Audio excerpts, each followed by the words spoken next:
Ladies and gentlemen, I welcome you all back to episode 2 of my community's hottest takes, where I will read your comments on what your hottest takes are in the video game space. And I think we just jump right into it with a comment from Commander Tartar Sauce. Super Mario 64 is a B-tier game at best. Most people who fervently disagree are blinded by nostalgia. You see, with those older games, I'm not even sure if this is a hot take or not. I'll give it a 50-50. The thing is, older games, it also applies to games like Ocarina of Time, or also the older Pokemon games and just older games in general. Most of those people who say these things just think about it as when the games released back in the day, which makes a lot of sense. Super Mario 64 was a absolute game changer. Like, the transition to 3D and with the controls and how you can traverse through the world and interact with it, wall jumping and doing that, I don't know how you call it, like plunging forward, you know what I mean. You had so many movement options and it was just so brilliant, It really was a game changer back in the day and was absolutely an S-tier game for many and good reasons.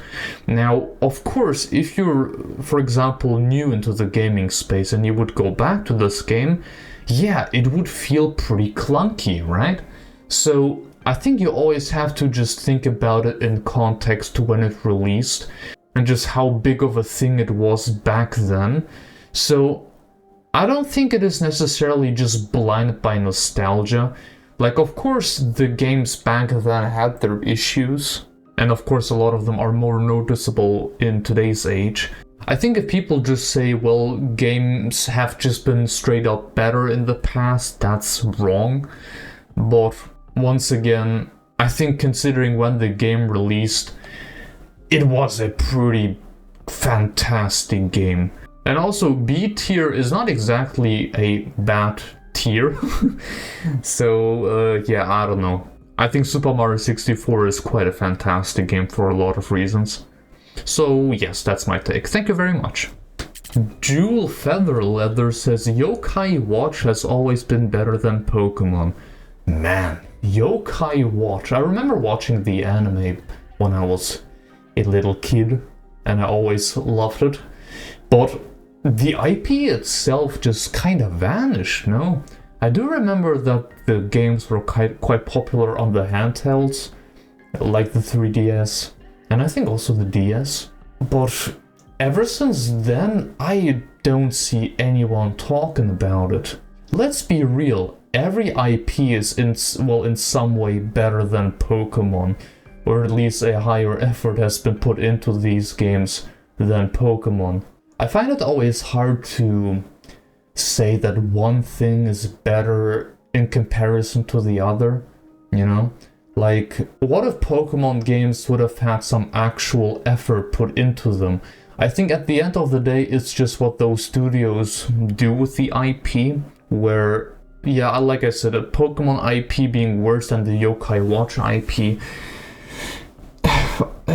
If we just talk about the effort that has been put into the games, then yeah, sure, I'd say Yokai Watch is better than Pokemon, at least ever since the Switch generation has started and they made the transition to the Switch games, because the Switch games are, well, frankly, they're quite pathetic. I think most of us can agree on the fact, and I don't care if people come in saying, well, but the gameplay is still fun. Yeah, of course the gameplay is still fun, obviously, it's Pokemon, but like everything around this game, like look at Pokemon ZA, which just released.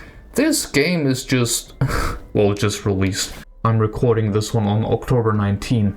You have those buildings, and those buildings, like all around the city, are just flat 2D textures. All those houses are just boxes, like colored boxes.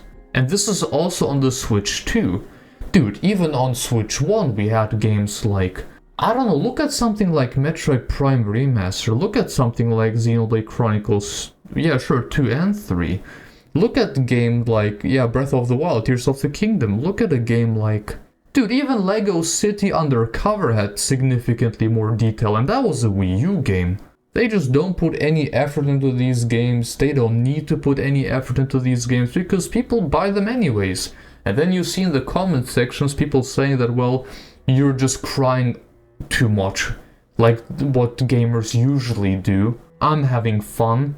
You always like to criticize these games, which is just such a nonsensical take. You could do whatever you want with your money, but everyone has their right to criticize something because everyone has the ability to state their opinion.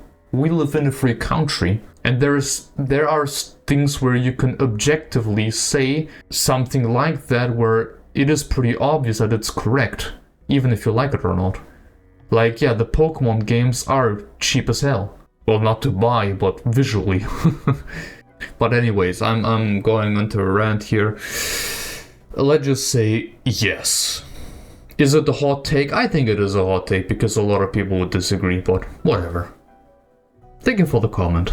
The Astrobiologist. Developers underestimate players' willingness to do quote-unquote homework on lore references and just stuff from previous entries. I think I know where this is going. In my own experience, if the information is available within the game itself in some form, many players don't mind reading a little, especially in story-heavy games like The Witcher. There is a good and bad way to do it, of course, but the assumption is that players are uninterested and not curious about information they don't have context for and are unwilling to do some research within the game itself to get that context is unnecessarily limiting. People are generally okay with confusion for a time if they don't have to go outside the game to resolve that confusion. Okay, maybe not directly stated, but is this something related to Zelda once again? Or I guess also in comparison to the previous video, Elden Ring? And the story maybe not exactly being like told word for word, but a lot of it is just hidden in texts. Or I guess just hidden lore in general.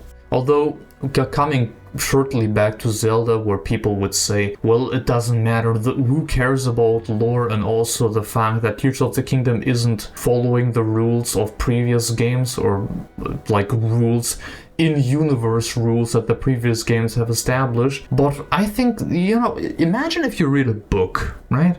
And in that book, and there's like 5, 6, 7 books, you have like the same in-universe rules, lore, right? How in our real life we have physics and how physics works with gravity and time and whatever, right? But then you pick the next book, and I'm mixing things up here. Each book has obviously its own stories, its own characters, but they each still have their own rules which they follow. But then you have the 7th book, but it just completely removes, or like it does things that don't make sense in relation to the previous games. And you of course read those books and you love to be immersed by them, right? To go completely in this world and be almost like a nerd on what applies there and how things work. But then they completely throw it all away with the next book, and it completely breaks the immersion that you have for just the whole story, like this whole IP, this franchise, to a degree where it almost makes you a little bit just disinterested to continue, because if they just don't seemingly care about the world, the fictional world that they create, like what's the point then? Especially for something like Zelda, which Nintendo themselves said that this is their big story IP, right?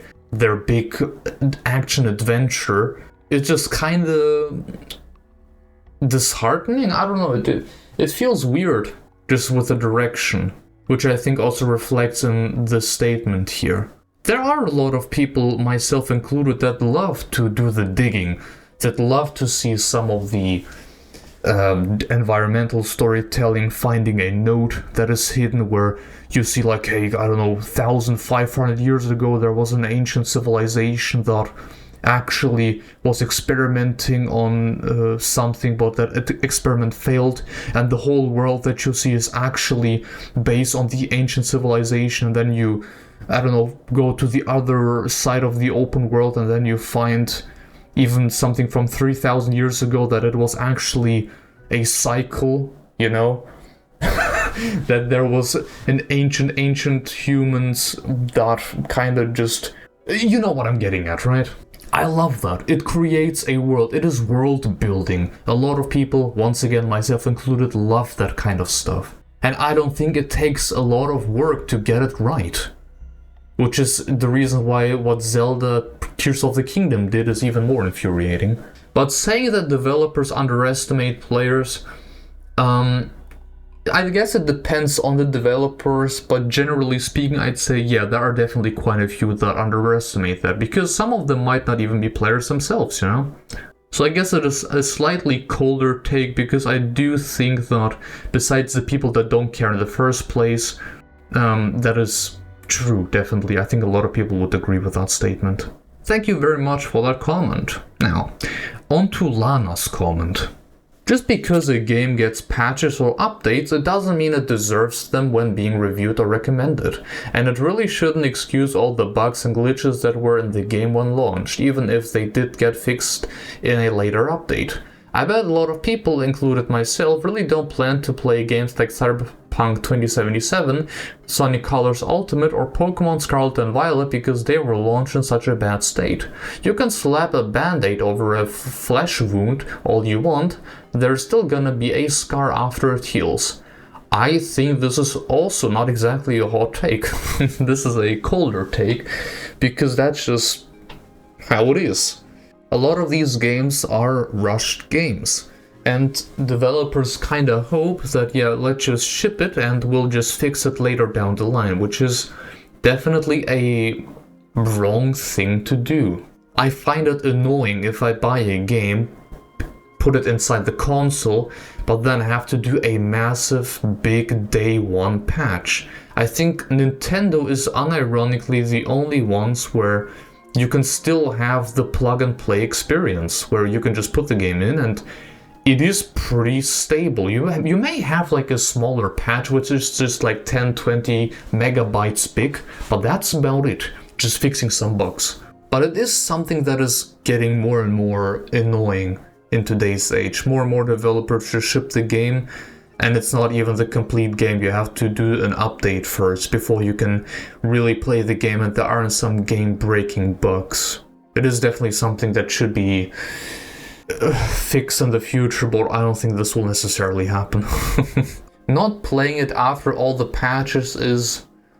well, I guess it depends. There are games like Cyberpunk where, you know, like the Switch 2 edition, for example, they did include all of them onto the card, so you wouldn't even have to download them all afterwards, you know?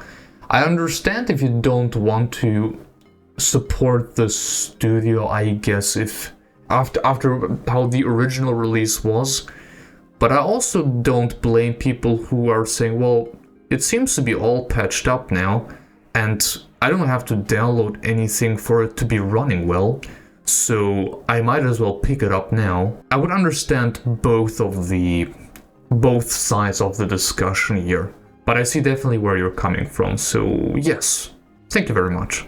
Total Radlad. Super Mario RPG is way overhyped. It's definitely a charming game, but it's only going to be particularly impactful if you've never played an RPG before. It's very short and easy, and I find that most other Mario RPGs are a lot more engaging and fun. Here's the thing. It's exactly what you said before. It's a Super Mario RPG. It is the same thing, for example, when people only... Actually, hold on. It's the same thing that I experience. I grew up, obviously, with a lot of Nintendo IPs, right? Like a Mario, like a Zelda. And when it comes to RPG, Zelda was my golden standard, because that's like the only RPG... Well, if you even can call it an RPG. It has RPG elements, but that's where it ends, really. This was like my golden standard, and I always wished for the Zelda games to delve way more into lore and story and just also be a little bit more difficult. But then, like, with the Switch and my own PC, I kind of started to just go into different IPs, and I tried Xenoblade Chronicles for the first time, and it just...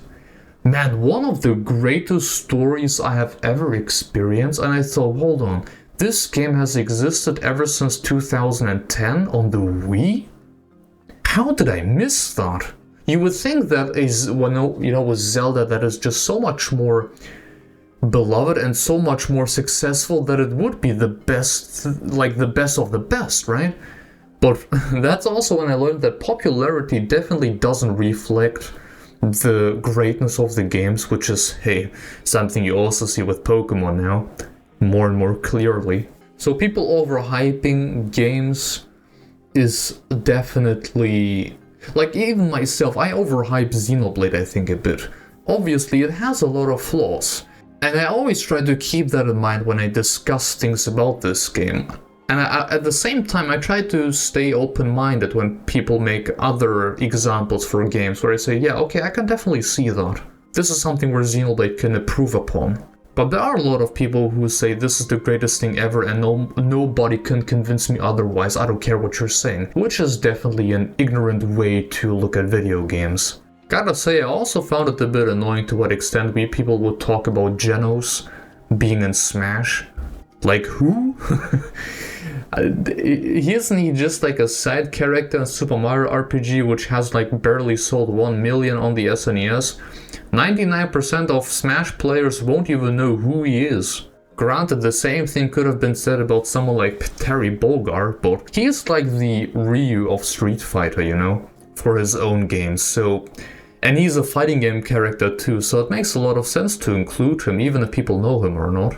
There is some history there, which definitely can't be said about Geno. But all things considered, I think, depending on who you ask, people would say it's a hot take, so I think I will once again do a 50-50 on this one, which I just noticed I kind of do that more often than I would want it to do, but I guess it'd be like that. Eilenelia says, Zed from Xenoblade 3 is the best final villain in Xenoblade, and by extension, Mobius themselves are grossly overhated. That's a hot take. That's definitely a hotter take. So let me say this. Mobius themselves are grossly overhated? Yes. Absolutely. I would say... No, I think overall it's still a hot take, but in my opinion it really isn't, because... Or actually, are they... I think they are overhated, but they aren't great. Because unironically, you could remove 80% of them, it wouldn't really matter that much.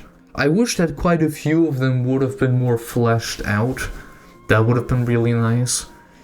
But maybe it's also just because Monolith Soft wanted a little bit too much. Because there are, once again, quite a few of them, and were there even all... No, there were all letters included, no? I think there were. No, there were definitely some missing, now I don't remember. But I wish they would have made them a little bit more interesting overall. Now, about Zed, I won't go into spoilers, but I think for what he is, right, what he is supposed to be, it makes a lot of sense. How they handled him. I think in comparison to the second game and the first game, I do think he's the worst. No, wait. Hold on. In comparison to Cross, he is better. Man, Luxar in Cross is like, I don't know. He's just kind of there and just seems intimidated, but man, you can say the same thing about Zed too. Whatever, I put them both on the same line. They're both definitely on the bottom tier when it comes to Xenoblade villains. Although, at least for Zed it makes sense, you know? Which can't be said about Luxar. Okay, so I will put Zed about Luxar. Although, here for this one, I would be interested why you would think that Zed is the best villain. Because I don't really see why. I mean, to be honest, he is quite shallow. Like he wants the smoke, but there is no smoke, you know? But hey, I respect that opinion. So thank you very much for the comment. Mahito Transfiguration, that's a name, has written, I'm literally at reviewing this game on my list of nearly 400 games on Backlogged. Man, I also made the Backlogged, I made an account myself on there, and I'm trying to keep it as up to date as possible with the games I finish. So might as well say it somewhere else too. I actually think Mega Man X7 is a fun, well-designed, good game that is held back purely by being titled as a Mega Man X game. If it was its own game called Mega Man XL or AX1, I don't know, that was a spin-off in the same universe, it wouldn't be anywhere near as hated as it is. This is so funny. I think this is not exactly a hot take because... So first up, people online are weird. Can we just agree on that? I think most of us can agree. People online do love to cry about stuff, complain about stuff, sometimes about the most unnecessary things. But it is completely true that if you do a game as a spin-off, the expectations for this game all of a sudden are way lower than as if it would have been, you know, brought or released as a mainline game. And I don't even know why this is the case. Because, for example, I like to bring it up all the time, but it's a perfect example actually, where you have Xenoblade 1, 2, 3, and before the definitive edition or for Cross was released, nobody was talking about Cross. Most people didn't care about Cross. It's not even connected anyways. It is a spin-off, so who cares? Which is like... Huh? This is one of the greatest open worlds like ever created. It has mechs, you can fly around. This game was a Wii U game. It was mad impressive. The combat is significantly more fun than the first game. Like the enemy designs and also the lore and world building of this game. Yeah, the story wasn't as great, but everything around this game was so fantastic. And just hearing people saying, well, it's not connected to the number game, so who even cares? It's a spin-off. It's just nonsense. Like, what does it matter? If it's a good game, who cares if it's a spin-off or not? So I think this is absolutely perfectly correct. There is some bias that people have if it's either a spin-off game or a mainline game, which I don't fully understand. If it's a side game or a spin-off game, people just completely disregard it oftentimes, which I just don't fully understand. But this is a great comment. Thank you very much. The Fudge says, judging games based on the developer.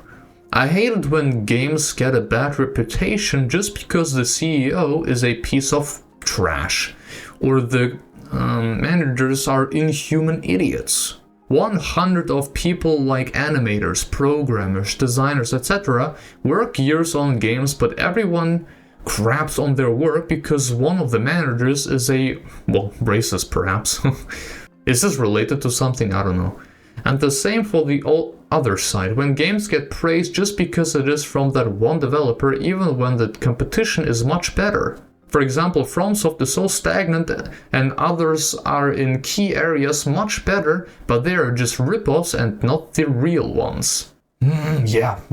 Once again, I don't think this is necessarily a hot take, but you see it online so often, not just online, if you talk about people regarding some video games, there's a lot of times also just people who don't even know who the developers are. Or, for example, also Smash, where people just say Sakurai this, Sakurai that. Hey, I love Sakurai too, but keep in mind that there's a lot of people working behind there. Or also Monolith Soft, where we praise Tetsuya Takahashi, or From Software, where we praise Hidetaka Miyazaki. We just kind of tend to talk about these people specifically because they are like the face that we see, you know?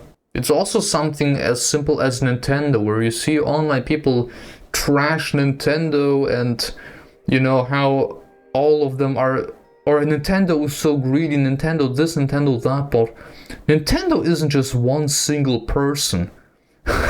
Nintendo is, man, there are thousands of people working there. And guess what? A lot of people working there at Nintendo love their fans, and you see it in their games. But what can you do if you have higher-ups, shareholders and whatnot that they want to please? That just ruins things for everyone, right? But people just online kind of rage bait and negative farm that, think that Nintendo is trash, Nintendo hates all of us, Nintendo this, Nintendo that. Nintendo who? It's not just one single person, once again. But it's not just that, but also, for example, Pokemon ZA and saying, man, see how Nintendo is just ruining this. What do you mean Nintendo? This has nothing to do with Nintendo. This is specifically Game Freak and the Pokemon Company. Why? This is also something that is happening so often. Misinformation online, man. It's just getting worse and worse. I swear, people just ask an AI to collect some, I don't know, ideas and sentences that could be controversial for a video, and it just spews out things that aren't even real, and then they make a video out of it, or a YouTube short which gets 10, 50 million views on that single short. It's just a sad situation overall. But also coming back to what you said about games getting a bad reputation because of the CEO, yeah, but that's just how the online space unfortunately works, right? It's not just about that one person. Doesn't matter if it's the good or bad side, it's not just that one person, even if he's trash or not. There are a lot of people with families, with kids who have to get paid, right, to live their lives. And it's unfortunate if entire studios close down because of a CEO or higher-ups that just kind of ruin it for everyone. So yeah, I definitely agree with this one. Thank you for the comment. Rivali Hiho. Some games are totally worth more than $60, but Mario Kart World is definitely not one of them. Absolutely agree on Mario Kart World. I'm not sure about the $60. Here's the thing. There are so many examples. Like, sure, you also have free-to-play games like a Warframe, although Warframe is quite a unique situation, or also Hollow Knight Silksong, which is once again also a unique situation. It always, like, how would you approach something like that? Why do developers even charge more for their games? Because they spent like 500 million into the game? But why would you do that? Why do you need to spend so much money on a video game? Why are we the ones who are... Why should we be charged more because you decided to spend like 5 times more than some other AAA games being released?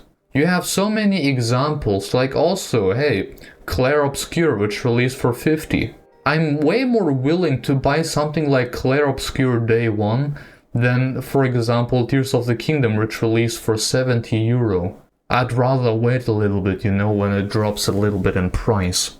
You just have to think about it in relation also Steam sales, right? You have so many games that are 90% off. I can buy for those $60 or €60, I can buy myself 6, 7, 8 games. Big games. Like not too long ago, I was able to buy the RoboCop Rogue City game for $2.99, Halo Master Chief Collection for €10, The Witcher 3 Deluxe Edition with all DLCs for what, €7-8? So if you talk about the games being worth it, maybe, but I think that overall this is a harder take because $70 is already pushing it. And depending on the game, well, like I said, everyone decides if they want to spend that kind of money on video games. But generally, well, yeah, you said some games are totally worth it. I think when it goes above 60, it's a fine line that you're walking, where it oftentimes is just kind of greed that takes over. Because it also depends on the game, right? I can already see some comments saying, but I'm sailing the seas already for the last 10 years. I'm a free man. Good for you. Nobody asked. You're free to do whatever you want, but this is not what this question here is about. but I think I said everything that there is to say. Thank you very much. Cloudy Dizzy Watermelon says, Tears of the Kingdom's biggest flaw is removing the combat glitches. What I find funny is that they haven't removed a lot of the glitches from Breath of the Wild. They made some of those glitches actual gameplay mechanics in Tears of the Kingdom, which is pretty cool. But yeah, I do think that it was unfortunate that they went ahead and removed some of them in this game. Although from a developer's perspective, you probably don't want these glitches to stay. Like, if it wasn't the previous game, yeah, sure, cool and all, but you generally don't want to have these glitches or bugs in your game, so you patch them, obviously. I think this is one of those takes where it just depends on who you ask if that's a good thing or not, but I think this is a very slightly colder take. Because once again, as a developer, you want your game to be completely glitch-free. Thank you for the comment. Moving over to Matthew Hartigan. Annoying game features make for a more memorable experience even though you may hate it in the moment. It would have been nice to have an example here. But more memorable in a good way or a bad way. It is something that I talked about during the Silksong streams, where there is a game being, for example, hard and frustrating. Like, a game can be hard, but it's not frustrating to play the game. It's just difficult, and that's where it ends. But you have games that unnecessarily just try to make it hard, which through also frustrating methods. For example, in Hollow Knight, you have sometimes run back to the bosses from the latest checkpoint, from the latest bench, where you have to unironically run longer back to the boss than the boss fight itself actually takes. Some people defend it, I really don't see why. I think this is just making the game unnecessarily more frustrating. And there is this one spot, I don't think this is a spoiler, I'll just say Bile Waters, if you know, you know. There is one place where the run back, you have to play it flawlessly, because on the way you can get some status effects which will make the boss significantly harder for you. So if you mess up, you can technically just off yourself and then retry again. And it's the first time also where I just quit the stream because I just... that happened yesterday, by the way.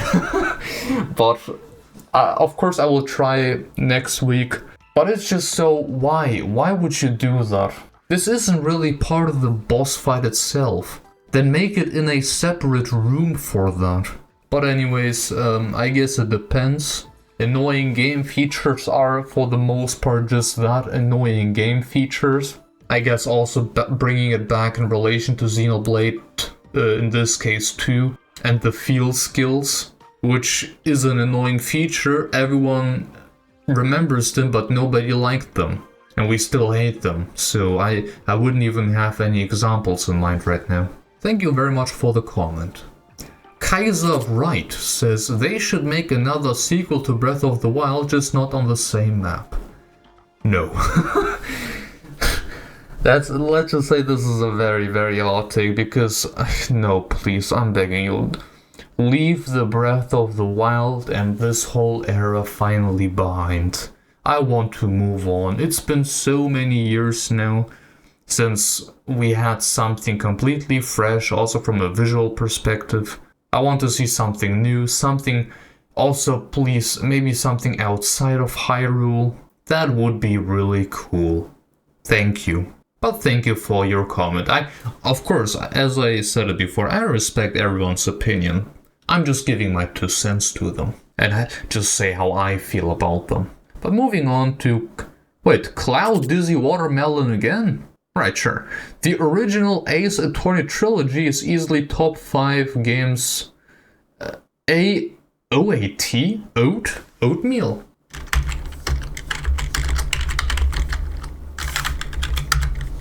Oh, of all time, never mind. I never played the Ace Attorney trilogy, but I do know that they have a lot of very memorable, just I guess, memes too. So I can't really have an opinion on that, but thank you for the comment. And now by Schneider. Highly doubt it's still a hot take, but Breath of the Wild does basically everything better than Tears of the Kingdom. I think this is a slightly harder take because everything better? Man, I really have to think about this one. Because objectively, Tears of the Kingdom did improve on a few things, right? But as an overall experience, I do think Breath of the Wild is better. Because exploration, for example, in Tears of the Kingdom, you can just build yourself a machine and go really quickly from point A to point B, which just kind of trivializes the exploration, makes it a little bit less exciting, because in Breath of the Wild you have to go places by foot everywhere. And also some places that are a little bit out of your reach because of your stamina, you can come back later if you have more stamina and explore this area again, which isn't really the case for Tears of the Kingdom. I think especially something like the hover bike, which at this point everyone knows of its existence, it's just, it ruined a lot of things, you know?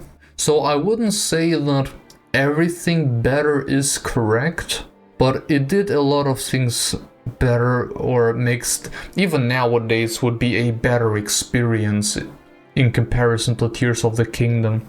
Also stuff like the heroes' abilities. I don't know who thought it would be a good idea to let them all run around Tears of the Kingdom and just make... They're just annoying. And you have to activate them? Nah. By going to them? So yeah, that's, I don't know.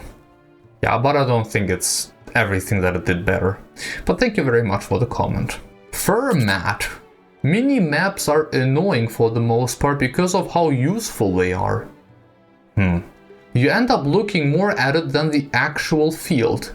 I personally turn them off and find satisfaction in learning my way around through the feel of exploration.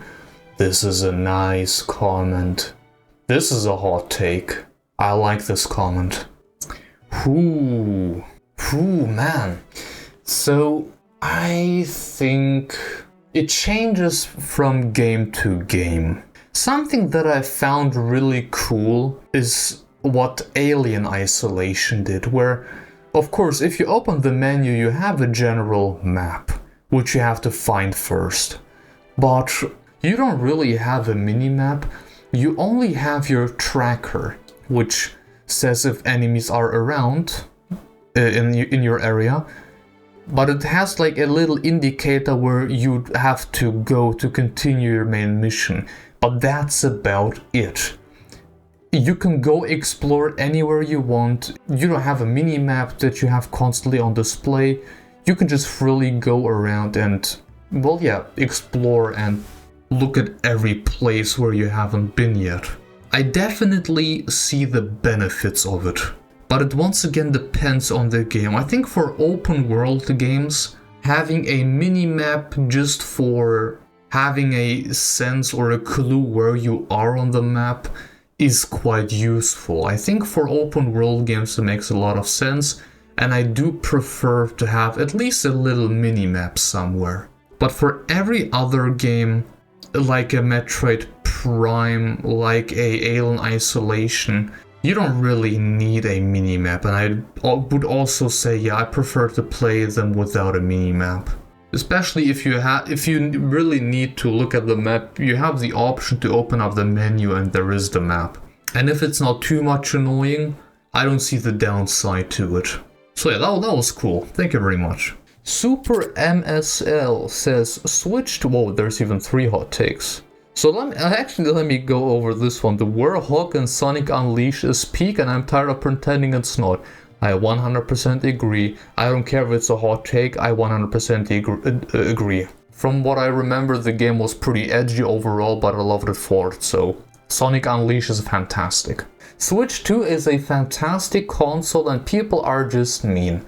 There are not enough games for it, quote unquote, and I think it's silly to say it's disappointing when it's barely been out for that long. Also, the thing is far more capable than some would have you believe. I only own Mario Kart World at the moment alongside my gigantic Switch 1 library, and I'm perfectly satisfied with my purchase. The problem is, once again, which I also did before, I compare it to the Switch 1 library, where you would have The Legend of Zelda Breath of the Wild, a Mario Kart 8 Deluxe, a Splatoon 2, a ARMS, all in the first few months, and, well, at this point, right? And the Switch 2, we had some bangers like Donkey Kong Bonanza, but Mario Kart World was underwhelming. And we had something like Drag and Drive, but now, who cared about Drag and Drive? And of course, a lot of Switch 2 editions with DLCs, paid DLCs. It's just a bad taste. It leaves a bad taste in a lot of people's mouths. And right now, I'm just also going through my backlog for the Switch 1. But talking about the Switch 2 lineup, it is pretty right now. And also for future games, we have a third-party game, Hyrule Warriors, which is fine, I guess, but it's not really a banger of a game, although it hasn't released yet, so who knows. And Metroid Prime 4, which we have waited for 8 years at this point, so I can't really say I'm that hyped for it, although I'm looking forward to playing it. And even for next year, what do we have? A new Yoshi game? A new Mario Tennis game? Tomodachi Life, which is cool, but it's a Switch 1 game still.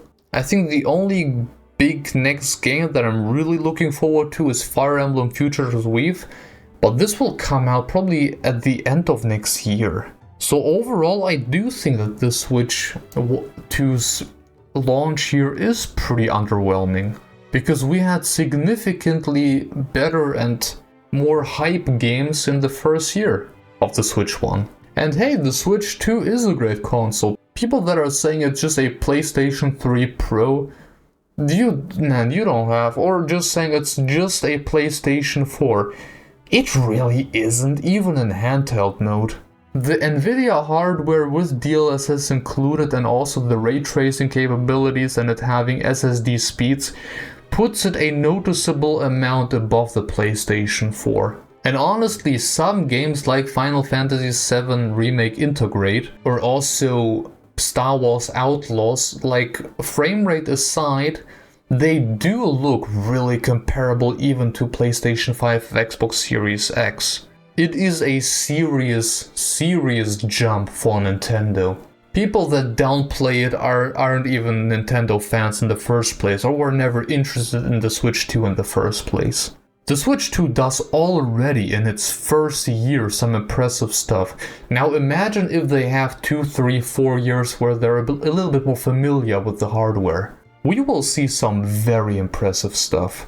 So I think those two takes in here regarding the Switch 2 do equal out, so it's a 50-50.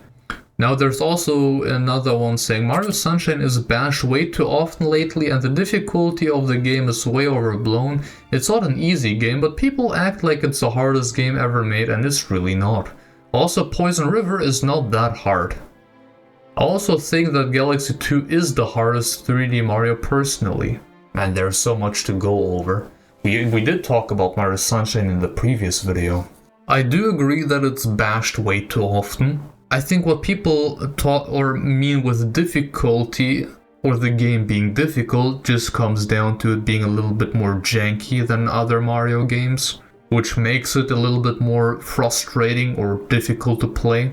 And let's be real, Mario games overall aren't really hard. Most of the time it's just like a special world that they include in their games, which is definitely a lot harder, and it is meant to be hard. This is what they have always done with The Last World. Poison River being hard, I think, from what I remember, Poison River was just annoying. it was just annoying. And Galaxy 2 being the hardest 3D Mario? Maybe. Perhaps. I don't think I would necessarily disagree that much.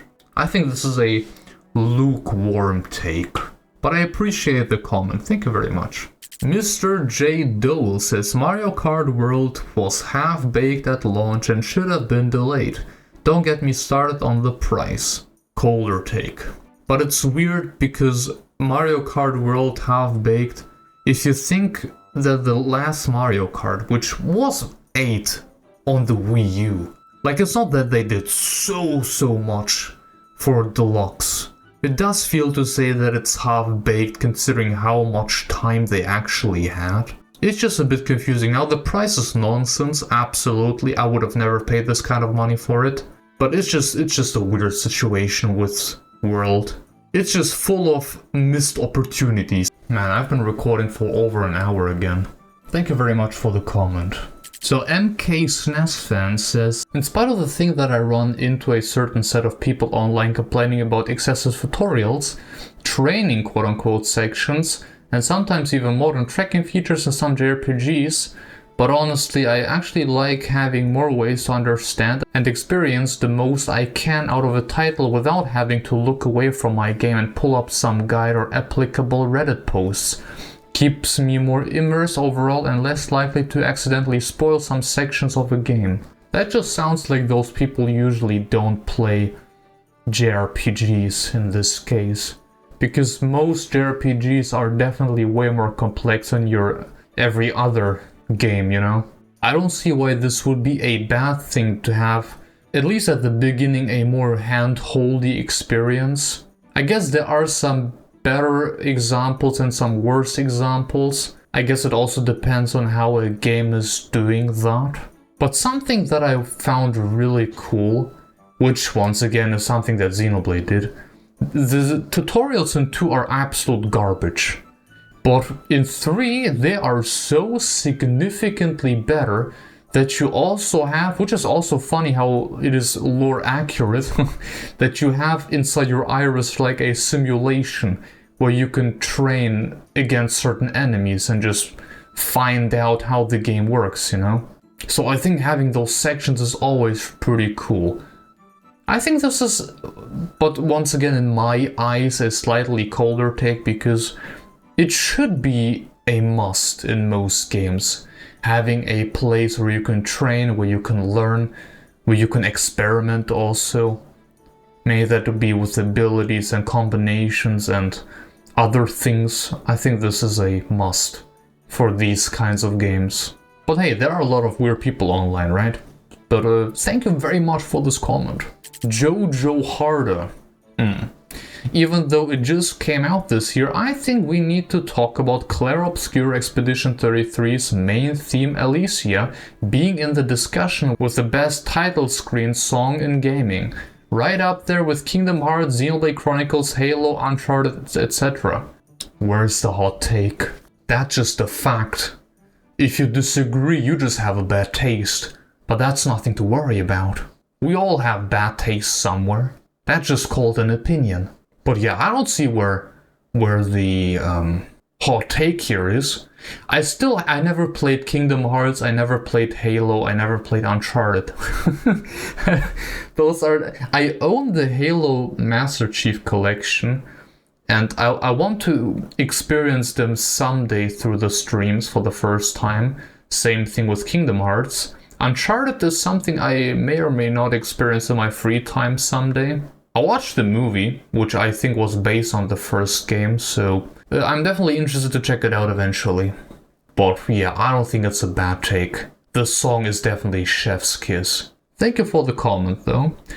Skyblade says Pokemon combat has never been good and is partially responsible for people turning against turn-based games in the early mid-2010s. Never been good? I don't think so. I think this is a hot take. Now, turn-based games, they have kind of became stagnant, you know, back in the day. But you see it perfectly from a game which, funny that we mentioned now, Clair Obscur Expedition 33, where it just gives such a modern take on turn-based combat, where even just calling it turn-based is kinda downplaying it. because you're constantly playing the game, even if the enemy is at work, with parrying, with dodging. And even if it is your turn, you don't even have to perform a ability, a skill.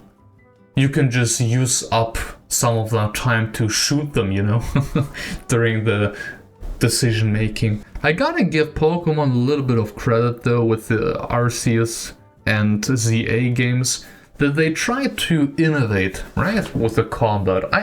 You gotta give them credit for that. But this is just, maybe this is the reason they did the spin-off games in the first place. But I would love if they keep the traditional mainline games turn-based, that they made some improvements and don't do the nonsensical. I think the Mega Evolutions were cool and I'm glad they're back, but you have Mega Evolutions which were fantastic, then you have turning them into some crystals, then you turn them into, you know, the Gigamax, just turning them massive. I think this is nonsense. They actually should try to somehow innovate them beyond just throwing in some completely new ability that they come up with every game. Yeah, I think that's about it. Thank you for the comment. The Shadow Hunter says, despite all the controversy, quote-unquote, and such around Nintendo, everything they make is still above the rest, and it will remain that way unless 1. Xbox relearns how to make a console, about that, or 2. PlayStation relearns how to sell a console, or 3. Nintendo games go to PC legally. I think all of those 3 won't happen. And even then, that's still Nintendo games being top tier. I don't think this is a hot take. People that think this is a hot take are delusional. Or people that hate Nintendo games just want to jump on the hate bandwagon. Because people that genuinely love video games, you hear it all the time, I hate Nintendo as a company, but you gotta say, their games are one of the best out there. And that's something that has been the case for a long time now. I think most of us hate Nintendo for what they are, for their legal team, you know, for them just what feels like hating their audience. So that is Nintendo of Japan specifically, and the higher-ups working there. But Nintendo has some god-tier developers. That's just how it is. As I said before, they still have the plug-and-play experience. You really rarely have some game-breaking bugs or glitches. They are most of the time just really absurdly fun and enjoyable to play, and they're also for everyone, right? Like, yeah, they're expensive, but generally speaking, you can rarely go wrong with Nintendo games, even nowadays. Great comment, thank you very much. Ringoneer says, Chained Echoes is an underrated masterpiece. What on earth is Chained Echoes? I've heard about it before. I can't have an opinion on that. If you like JRPGs, you shouldn't miss this game. Man, I don't feel like adding another game to my already excessively big backlog. But hey, I guess it is. Still playing it, but from what I have played it, it's amazing. Agree. Okay, so I guess it is a cold take then. But thank you very much for the recommendation. Victoria Ponte says, becoming mainstream was the worst thing that ever could have happened to gaming. Before I continue, I'll just say that I agree. The bar has been raised so high that everyone's standards are through the roof. Unique, smaller games that would have been your personal gem of a favorite as a kid are now just called shovelware. Free-to-play games made people think they know that modern games aren't worth $60 when those hypocrites spend literally hundreds more on skins. Yes. Folks complain that there are no good games out anymore when they keep playing. Yes. Becoming mainstream was the worst thing that ever could have happened to gaming. Yes. This is a Zero Kelvin kind of take. Everyone who disagrees isn't even a gamer or is exactly the type of person being called out here. It is something also that I made a video, well, I guess if you see this video, it was a little bit longer ago. That also is the last video that kinda was a little bit more viral, I guess, from my channel. where I talk about things that colleagues of mine have told me, or I guess what you would call a casual gamer, because just how mainstream gaming is and everyone plays, although for the most part only FIFA or Call of Duty or other sports games. But there is genuinely nothing I can disagree with. That was a great comment. Thank you very much. Also, no good games. I made a video on that too, as I mentioned I think in the previous video about gaming being dead, which is just complete nonsense. You should just play more games. More different kind of games. But yeah, that's about it. Platty says, The Last of Us Part 2 is pretentious garbage, and I'm genuinely convinced that the people who gas it up as one of the best stories in gaming have never played another story-driven game. It is something that we had before. Also, where I made the comparison to myself. That I just played these kind of games, never really expanded my horizon, and just thought this is the best that's out there. I just didn't know better. And that is definitely the case also for The Last of Us Part 2. I love The Last of Us Part 1. I think it's a fantastic game, which definitely can't be said, in my opinion, about the second game. Sure, the gameplay is cool and all, and a lot of things like, you know, the animations and the audio design and a lot of things that go into the video game. Just saying that the game is trash is just downplaying how many cool things it does. But whoever was doing the writing for this game, maybe you shouldn't in the future. Yeah. But yeah, I mean, you're saying it's pretentious garbage. Maybe I wouldn't state it like that. Maybe it's once again in the 50-50 area. But yeah, But I agree with the second part of that statement. Xenoblade and Fire Emblem deserves way more respect. I'm sick of Nintendo adults dogging on them for being anime and, well, existing. Yeah, well, yeah. This is something that we complain about for so long, and it is going on for so many years. Everyone knows it. Nothing will change. We just kind of have to accept it. It is the same thing with videos. I'm not gonna shoot towards any channel on YouTube, but you have channels that are just straight up slop channels who also recognize that there are slop channels, but they just hit the record button, just talk about topics, sometimes even about topics they don't even have any clue about.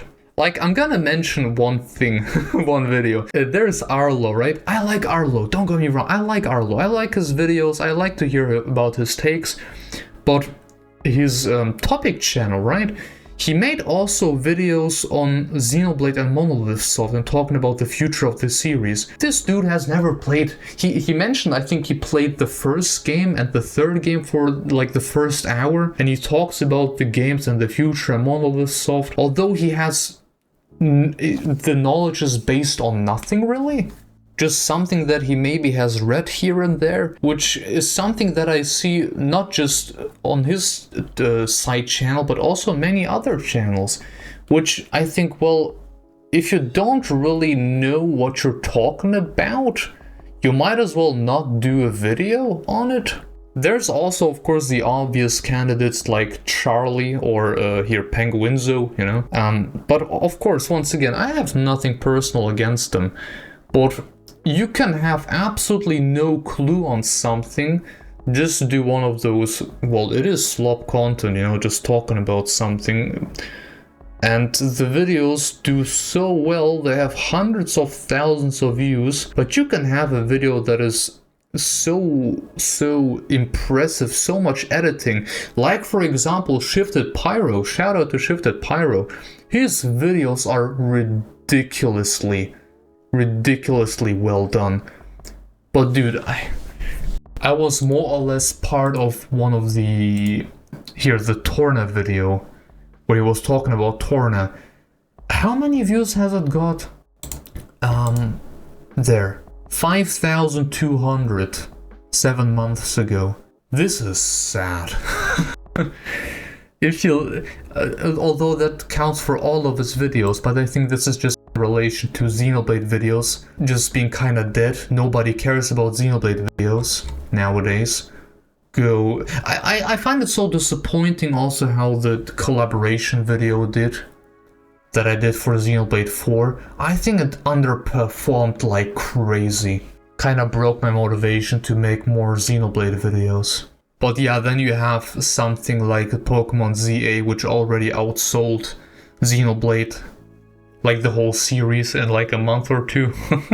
Like the whole series on Switch sold 100 million plus, so that's like, what, 20 times? No, not 20 times, but 15 times the amount that the whole Xenoblade series has sold. And that just in one generation. That's crazy, man. But yeah, it's just stuff that will never change. Thank you for the comment though. Isolation says, I think 30 FPS isn't actually that bad once it's a stable 30 FPS. People make a huge deal over a game being locked at 30 FPS for no reason. Obviously 60 FPS is ideal, but if a game only runs at stable 30 FPS, that is perfectly fine. 50-50. I think it depends on what the game does. And on the other hand, and I guess it depends also on what platform. I think for the Xbox and the PlayStation consoles, it should be minimum 60 FPS for a game. There is no excuses. This is some powerful hardware being put into these consoles. Most of the time, it's just a lack of optimization that goes into them. Now, if we talk about a handheld, like a Steam Deck, like a Switch 2, I think 30 FPS is reasonable because it's a tablet. People that trash the console for being underpowered, you're a dum-dum, right? If you don't think this is the case, then you are even more of a dum-dum. You can't really compare a tablet that's like 1/10 of a size performing the same as, well, this whole PC tower almost. I don't care if you can play your game in 240 FPS on a PC. I can play Xenoblade Chronicles Cross from the Wii U also in 4K with, what, 240 FPS almost, although my screen only can do 120 Hz. But no problem, I can do 8K in 120 FPS. The thing with 30 FPS is I have to start playing the game in 30 FPS. If I, for example, play in performance mode in 60 and then switch back to quality, the game looks better, but the 30 FPS are bothering me. But if it's 30 from the very start and it's a stable 30 FPS, I think that's fine. You absolutely get used to it and it isn't anything that bothers me. Especially if the game is visually impressive. Like if we talk about the Switch 2 here, Star Wars Outlaws or Resident Evil Requiem. These games have ray tracing implemented, so them running in 30 is impressive. And I see it so often, people saying he called a 30 FPS game impressive. You don't even know what you're talking about, it's just rage bait, dude. So many people are just negative for the sake of being negative. I swear, GTA 6, if they somehow would be able to get the game onto the Switch 2 and it would be 30 FPS, people would complain to no end about it. But if it would be 30 on the PlayStation 5, they would say, well, no, it's logical. They have put so much effort into the visuals and the graphics, it makes perfect sense that it runs at 30. Nowadays, people want just to crap on Nintendo. I think it's a harder take for a lot of people, but I don't think it's that hard of a take. So let's give it a 50-50 once again. C4FT says, most of FPS stories like Call of Duty and Battlefield show the bad guys as good. I think in general in games when it comes to bad guys being displayed as the good guys, I don't think, does it matter? If you're going to war in these games, of course it's not good. War isn't good at all. If you play Super Mario and you crush your enemies, like stomping on a Goomba, crushing them like a bug, that also isn't good. But do you think about it? Of course not. It's just some entertainment. It's just a little bit of fun, you know, get your minds off the real world, the disgusting reality that we live in. Is it a hot take? Maybe. Let's just say it is a hot take. But I don't think it matters too much, if it's at least a good piece of entertainment. But yeah, I think I'll just stick with that. But thank you for the comment. And that's it. The hottest takes of my community, which I'll be honest, a lot of them weren't really hot takes, but it was still interesting to go through them and just discuss things. I hope you enjoyed these little videos, which they weren't really little videos, but I hope you enjoyed them anyways. I thank you very much for watching. Thanks everyone to all the people supporting this channel. I appreciate you a lot. You are the reason why I haven't quit already. And not of course just the people who are YouTube members and Patreons, but also there's just the people watching my videos. Thank you very much for sticking by. I hope you guys have a fantastic rest of your day, and I wish you all a real good one.